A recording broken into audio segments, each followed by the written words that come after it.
मी doctor कविता तामस्कर. आज आपण white discharge आणि वॉटरी डिस्चार्जबद्दल बोलूया.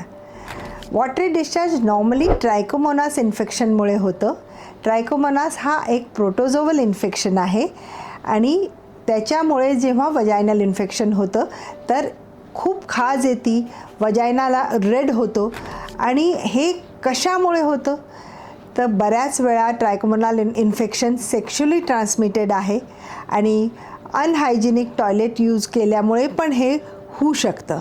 हे इन्फेक्शन झाल्यावर बऱ्याच वेळा महिला घरगुती उपाय करतात, आणखीन वजायनल वॉश यूज करायला लागतात. पण वजायनल वॉश यूज केल्याने त्याचं ट्रीटमेंट नाही होत, बऱ्याच वेळा ते वाढतं.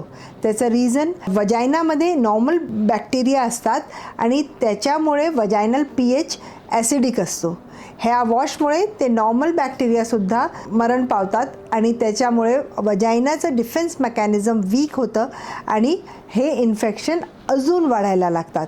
म्हणून जसंही असं वॉटरी डिस्चार्ज किंवा काही त्रास झाला, आपल्या गायनेकॉलॉजिस्टला दाखवा आणि त्याप्रमाणे त्याचं ट्रीटमेंट घेतलं तर उत्तम राहील आणि त्या प्रकारे त्याचं ट्रीटमेंट करा, कारण की बऱ्याच वेळा हे बऱ्याच कॉम्प्लिकेशनमध्ये पुढे कन्वर्ट होतं.